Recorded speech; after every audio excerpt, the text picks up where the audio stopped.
Good morning, students. In last class, we have studied the silent features of subphylum Vertebrata as well as the schematic representation of vertebrates and also cyclostomes, where you are having the sucking and cyclostomes are ectoparasites.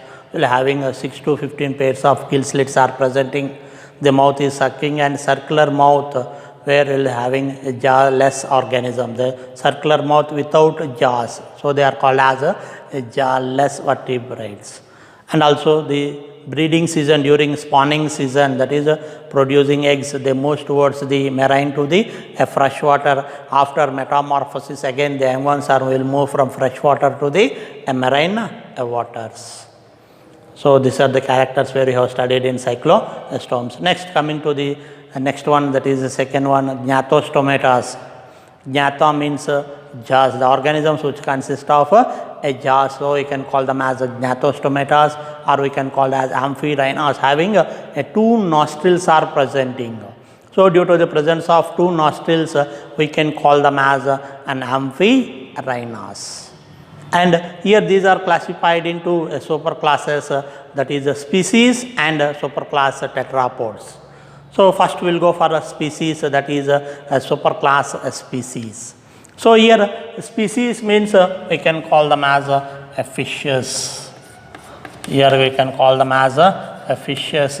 So, here fishes which are presenting, these are, we will study all fishes,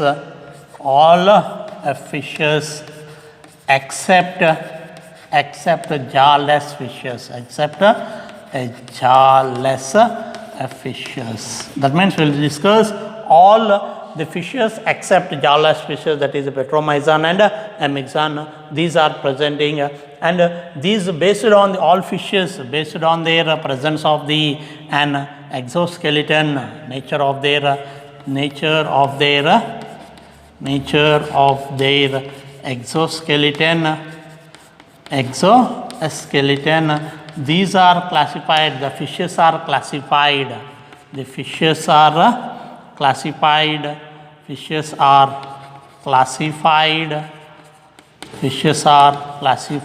into two types.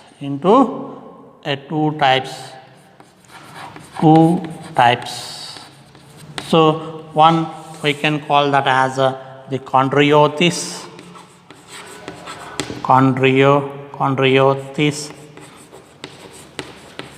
and the second one is called as an osteothis.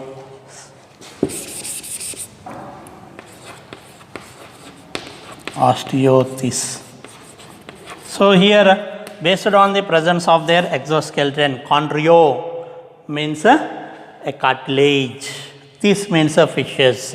So, these are that means the exoskeleton is made up of, that means the vertebral column is made up of a cartilage. So, we can call them as a cartilaginous fishes. And here osteo means bone, this means fishes. These are the fishes which consist of the exoskeleton is made up of bone, or the vertebral column is made up of a bone. So, such type of fishes are called as a bony fishes. So, now we will discuss the differences between these two, that is the osteothis as well as the chondriothis, and what are the characters we will having, we will discuss now. Differences between chondriothis and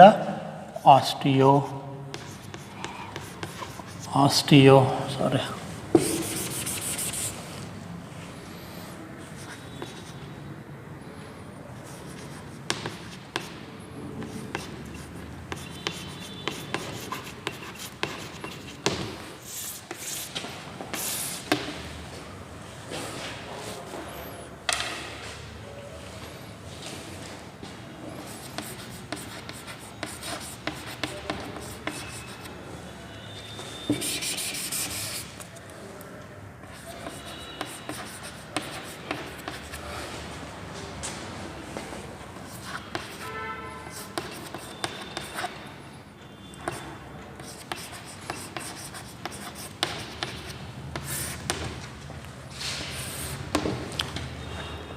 First one, chondriothis.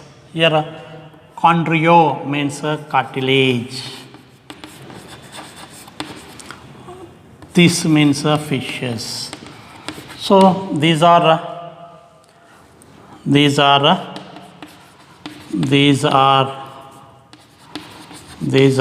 a cartilaginous fishes. These are a cartilaginous fishes.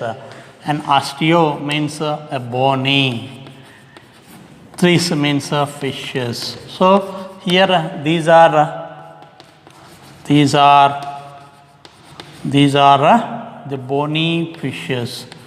Bony fishes. That means here the exoskeleton is made up of a cartilage. So this type of fishes are called as a cartilaginous fishes. And here osteothis, here the cartilage exoskeleton. The exoskeleton is made up of a bony. So here these type of fishes are called as the bony fishes. Next, coming to the second one, all are marine forms. All are the marine forms. All are marine forms. That means all are presenting in in salt water forms. That means these are present in oceans only. So they are called as the marine forms. And these are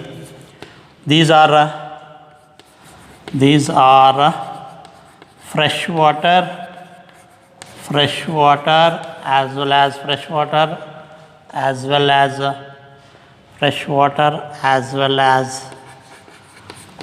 as marine water. These are freshwater as well as the marine water. And here the secondly, if you see in here the scales, the gill slits. Here if you see in third one, gill slits are 5 to 7 pairs of gill slits are presenting. Gill slits are 5 to 7 pairs of 7 pairs without operculum. Without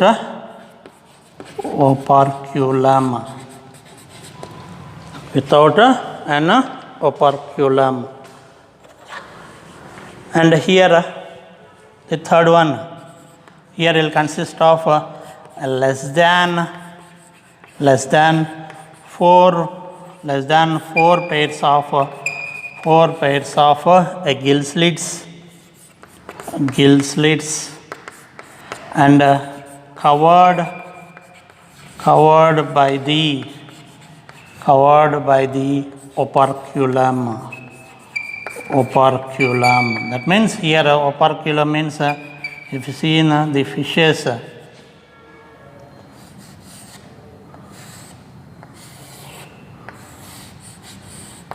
here you are having the gill slits are presenting and you are having a plate like a structure. This is called as the operculum. That means covering will be taken place. So that covering which is presenting, the covering will not be presenting. That means the gills are covered by a layer. That layer we can call as operculum. Where here we can having the operculum is presenting. But here in chondriothis, the gill slits are naked. Naked means we can see with our eyes. But here in bony fishes, these are not naked. Why means these are covered by an operculum, so we cannot able to see with our eyes. So here we'll having a covering plate is presenting. That covering plate we can call as an operculum. But here in the chondriothis, here does not having any covering, but these are the gill slits are naked. That is 4 to 5 pairs or 5 to 7 pairs of gill slits are presenting. We can able to see with our naked eyes. So next, coming to the here, next one is the scales. Next, coming to the scales. Scales are embedded. The scales are embedded into the skin, and are small, and are the small. So they are called as that means they are called as the placoid scales. We can call them as the placoid scales. That means here placoid scales means will having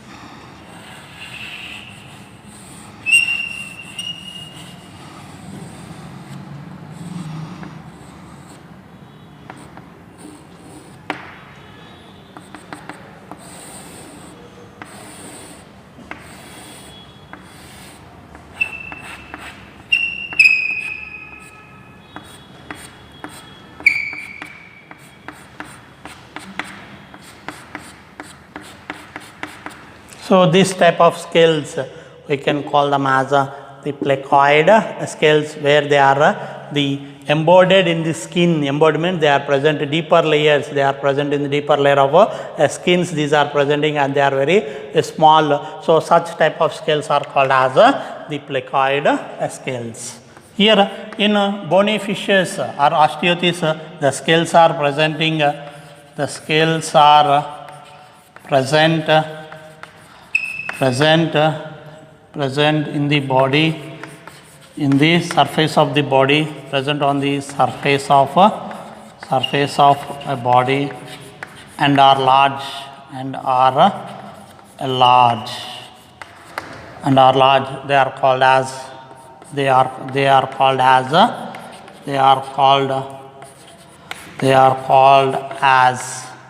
a ctenoid or cycloid scales. Ctenoid or cycloid, the scales which are presenting. So here the cycloid scales which are presenting here will be taken place.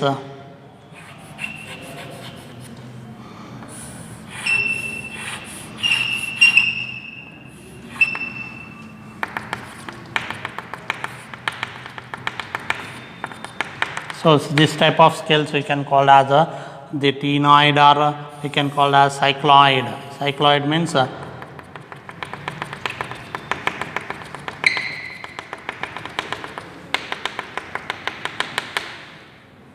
so here we can call them as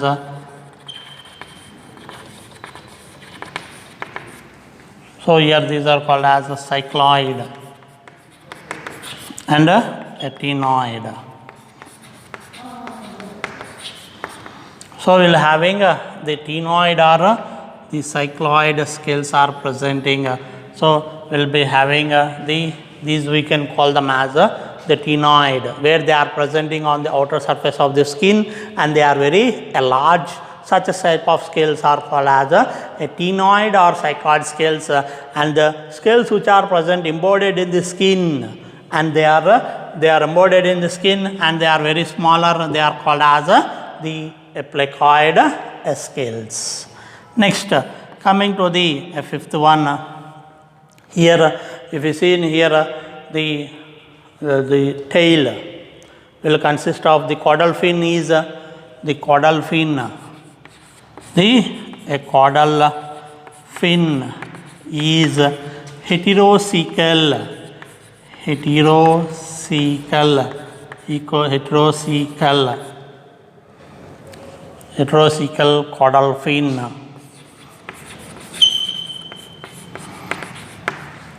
Here the caudal fin is the caudal fin is homocecal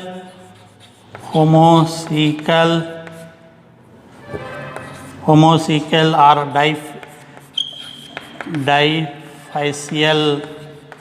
difacial caudal fin. Difacial caudal caudal fin. Here the heterocecal means will having the fin will having two different regions. So here will having this is the anterior part and this is the posterior part, where will having two different regions are presenting. Hetero means different, one is small larger and another one is smaller, so we can call it as heterocecal caudal fin is presenting in the chondriothis or a cartilaginous fishes. But in that is in osteothis will having the homocecal circle, that means homo means same, the fins are equal in size, they are an equal in size, so we can call as homocecal, or we can call that as the difacial caudal fin. Difacial means having two sides or will having a plane surfaces, that means equal size. Di means two, facial means will having the plane will having two plane surfaces, so we can call this as that means on both sides will having the same structures, so we can call as a difacial caudal fin or the homocecal caudal fin. That means the two fins which are presenting they are equal in size, so we can call as the homocecal. Homo means same, but it is present in an osteothis is homocecal or difacial. But in cartilaginous fishes or chondriothis, the caudal fin is having two different positions are presenting. So if they having two different positions, so we can call as a heterocecal or circle a caudal fins. Now coming to the next one, that is a mouth and anus, how they are presenting. Next, sixth one, the mouth and nostrils. The mouth and nostrils are ventral in position,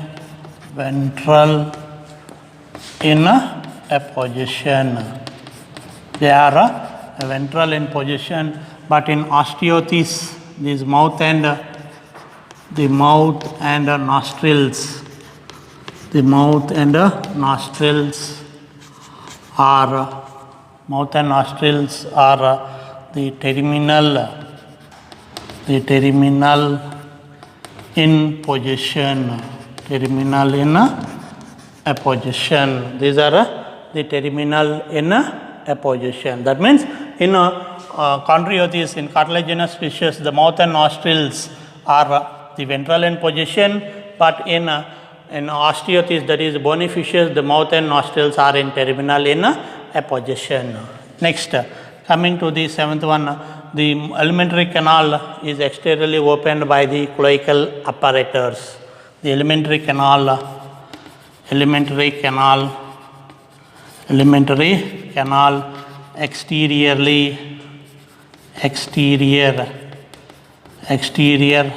exteriorly opens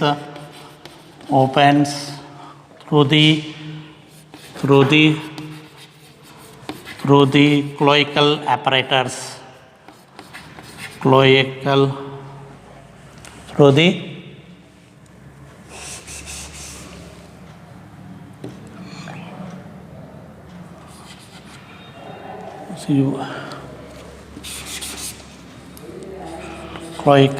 apparatus, exteriorly opened by the cloacal apparatus. But here the alimentary canal opens, alimentary canal exteriorly opens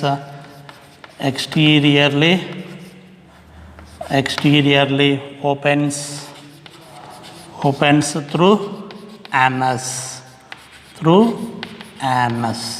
So here cloacal apparatus means you'll having both the semen and the semen as well as the urine is eliminated by common opening, so we can call as the cloacal apparatus. Cloacal means here both openings, that is semen, that is the reproductive organs, the reproductive structures, and the excretory waste materials are produced that are connected, they are associated with urogenital systems. Here it is presenting, but in osteoarthritis they are both are separately they are presenting, that is the waste materials are passes through the anus only. Next, here it consists of an copulatory organs in males.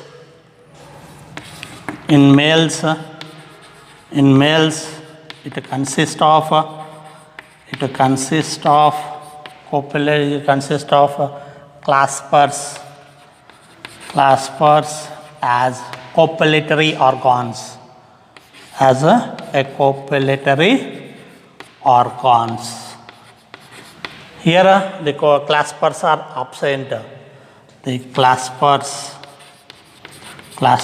are an absent in the, that means in bony fishes, in cartilaginous fishes, the males will consist of a copulatory organs are presenting. That copulatory organs we can call them as clasper. And but here in bony fishes the claspers are an absenting will be taken place.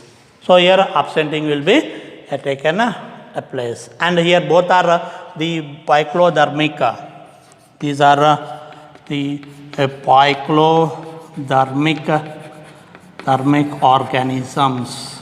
Poikilodermic organisms. These are also the poikilodermic. These are also the poikilodermic and organisms. That means poikilodermic means already we have discussed the organisms changes according to environmental, the body temperature also will be changes, then such type of organisms are called as the poikilodermic and organisms.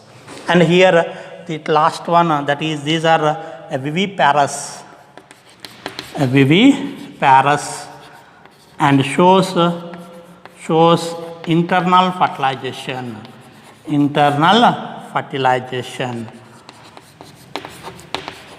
Internal fertilization and development is direct. And development is direct. So here it shows viviparous, directly they produce young ones. The fertilization is internal, a fertilization is taken place, and here the fertilization, internal fertilization and development is direct. So here also, here it shows the oviparous. These are oviparous and shows an external fertilization and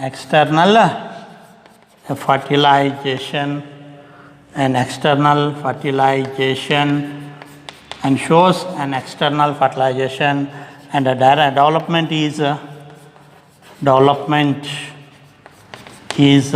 direct. Development is a direct. So here the development is a direct. Development is a direct, but here it shows boviparous. That means from the eggs are hatched over during fertilization, the male and female gametes will produce, the gametes will produce outside the body and they fused them, and so here it shows they are oviparous, egg laying organisms, and also here it shows an external fertilization outside the body, the fertilization is taken place, and the development is a direct, they produce the young ones only.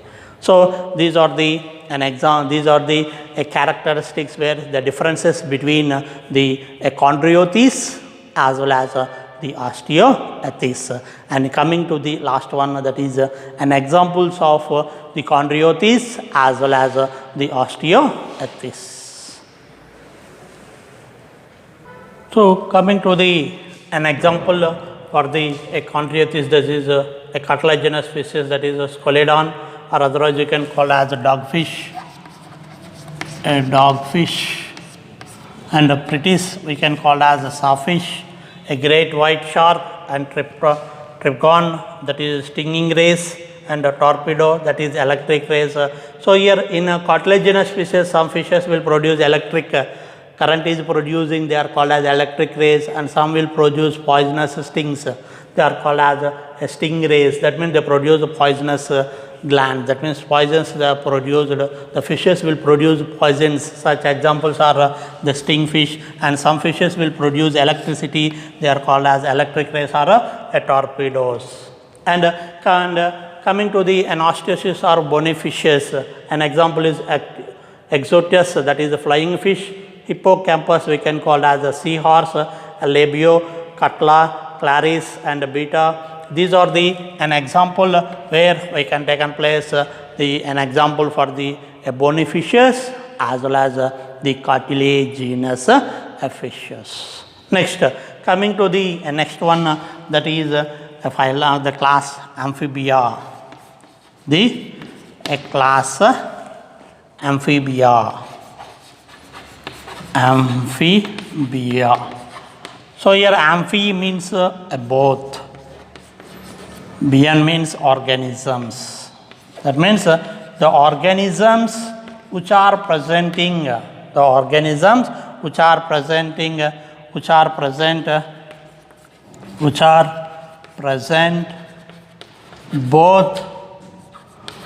both in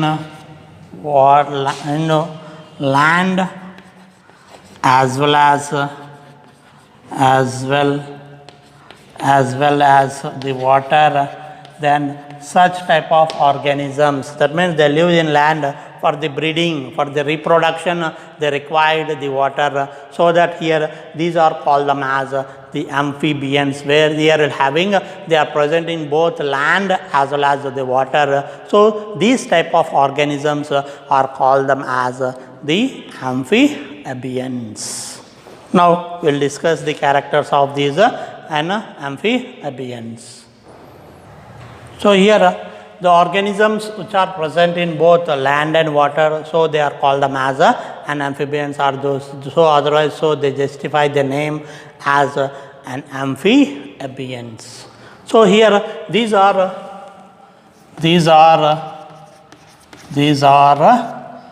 a poikilothermic organisms.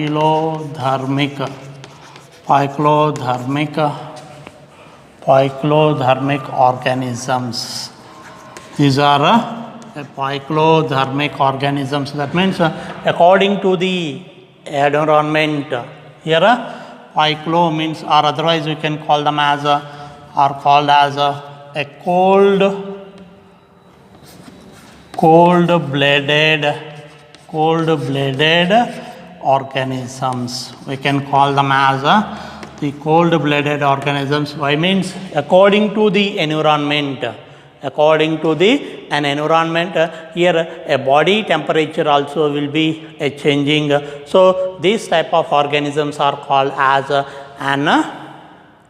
poikilothermic or a cold-blooded organisms. And here the body is soft and does not consist of scales, and the body is soft, devoid of scales, but it is richly vascularized layers,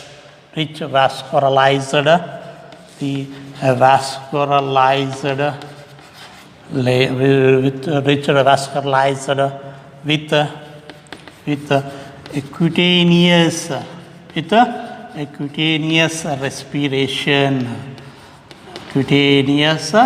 respiration. That means here the body is very soft in stature.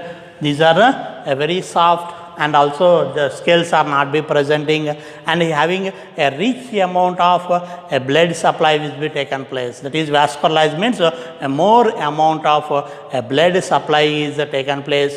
So due to the supplying of more amount of blood vessels, so we can call them as a vascularized. And also here it is taken place by a cutaneous respiration. Cutaneous means here the respiration is taken place by the skin. Here the skin is an respiratory and organs when they are presenting.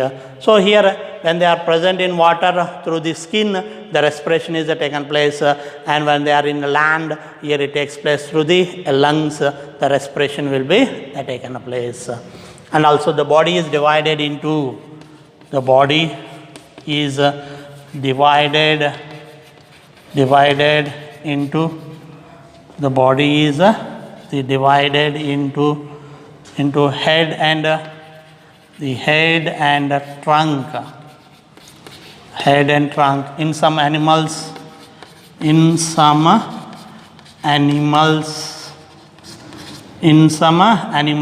tail is presenting. In some animals, the tail is present. That means in all organisms the tail is not be presenting, but mainly the body is divided into head and trunk, but in some animals here it shows the presence of the tail.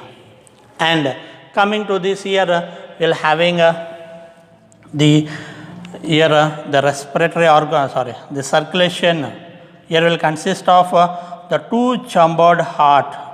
three chambered heart. The heart is a three chambered,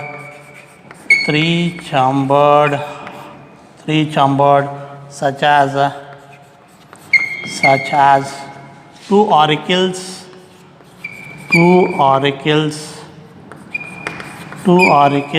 and one ventricle.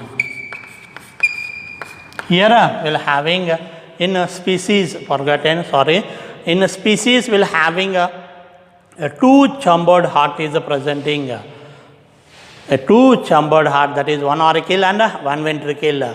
But in the amphibians will having a three chambered heart is presenting, that is two auricles and one ventricle it is presenting. And also here the respiration, is maybe taken place, the respiration may be respiratory organs, or it may be a gills on other side, or in adult it shows here here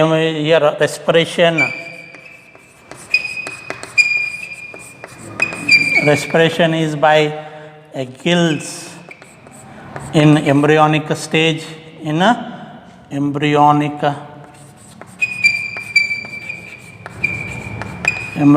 stage. Either it may be external or internal, either external or internal. Either it may be an external or an internal.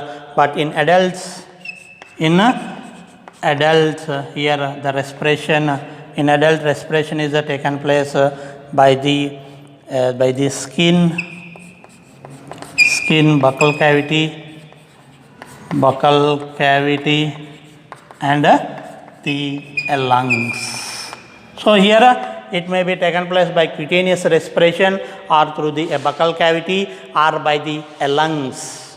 Through the lungs, here the respiration will be taken place, but in embryonic stage it consists of through the gill slits, by the gills, here the respiration is taken place. That gills are either may be present and externally, or they may be present and internally they may be presented. Now detailed next characters will be discussed. Here the excretion is taken place by an excretion is taken place by a metanephric kidneys. Through the kidneys, they eliminate the excretory waste materials. And here in reproduction, here in males, the copulatory organs are absent. Copulatory organs are absent. Here the copulatory organs are absenting, but here the sexes are separated. The sexes are separated, but males does not. In males, the copulatory organs are absenting, and the gametes are produced outside the body. The gametes are produced. The gametes produce outside the body. Outside the body. Fertilization is external, but in some forms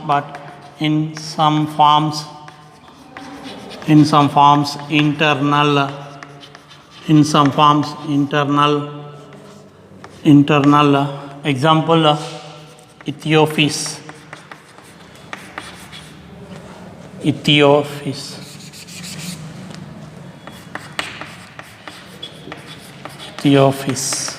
So in this Ethiophis, here the fertilization is an internal due to unusable cloaca. Due to the presence of unusable cloaca, here in Ethiophis it is taken place an internal, but in other forms here external fertilization will be taken place, and here the development is an indirect. The development is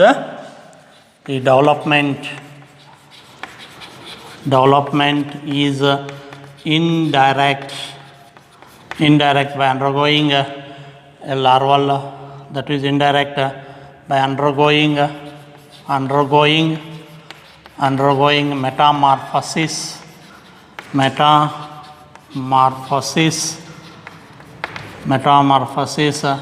to produce adults. That means by undergoing several larval stages, that is metamorphosis, by undergoing several larval stages, they produce an adult forms. So here this type of development is an indirect development, but here the copulatory organs are absent, will be taken place in these organisms. But in fertilization may be either external or internal. In very few forms will shows internal, where here example Ethiophis, due to the presence of an unusable cloaca. Here what happens, here there is an internal fertilization is taken place, but most of them will having an external fertilization is taken places. Next, coming to the examples, if you see in the examples in this here we can take place an Ethiophis, a frogs, a buffo, or then examples where we can take place in these phylums. That is rhinoceros. Here, for example, if you seen a frog, buffo, Ethiosis, and also flying frog,